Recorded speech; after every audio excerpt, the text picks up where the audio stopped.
আসসালামু আলাইকুম। আপনারা সবাই কেমন আছেন? আজকে আমি আপনাদেরকে সাদা পর্তুলিকা মেক করে দেখাবো। পর্তুলিকা আসলে অনেক রকমেরই হয়, আমি আগেও মেক করেছি, তবে আজকে এটা ভিন্ন রকম। আমি সাদা পর্তুলিকা নিয়েছি, এখানে সাদা ক্লে নিয়ে পাপড়িটা মেক করে নিচ্ছি পর্তুলিকার জন্য। আপনারা দেখতেই পাচ্ছেন আমি ক্লে টুলস দিয়ে দাগ কেটে নিয়ে মেক করব। আপনারা অনেকে হয়তো ভাবতে পারেন যে আমার তো এই টুলস গুলা নাই, আমি হয়তো ফুলটা মেক করতে পারবো না। আসলে এমন না, যে কোনো টুলস দিয়ে এগুলা মেক করা যায়। আমি এখানে একটা সিলিকন মোল্ড নিয়ে নিয়েছি। সিলিকন মোল্ড দিয়ে আমি একটু চাপ দিয়ে নিয়েছি যেন ফ্লাওয়ারের শেপটা আসে। এগুলো ক্লে টুলস দিয়ে নিলেও হয়, তবে সিলিকন মোল্ড দিয়ে একটু সুন্দর হয় এই আর কি।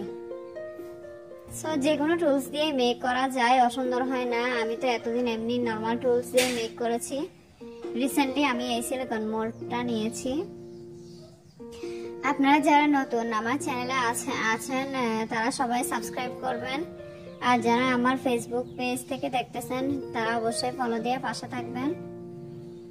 সো আমার ভিডিওগুলোতে আমি ভয়েস ইফেক্ট ইউজ করি, আপনাদের শুনতে হয়তো একটু অন্যরকম লাগবে। আর আমার ভিডিওগুলো মূলত আমি ইউটিউবের জন্য মেক করি।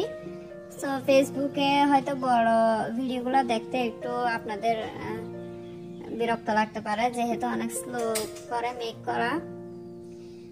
আসলে ফেসবুকের জন্য আবার ওইভাবে মেক করা হয় না, কারণ এডিট করতেও অনেক সময় লাগে এগুলা। সো আমি কথা বলতে বলতে ফ্লাওয়ার মেক করে ফেলছি, আপনারা দেখতেই পাচ্ছেন।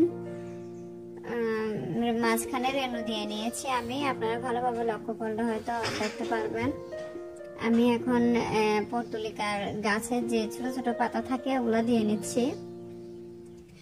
সো সবাই ভালো থাকবেন, আমার জন্য দোয়া করবেন। আসসালামু আলাইকুম।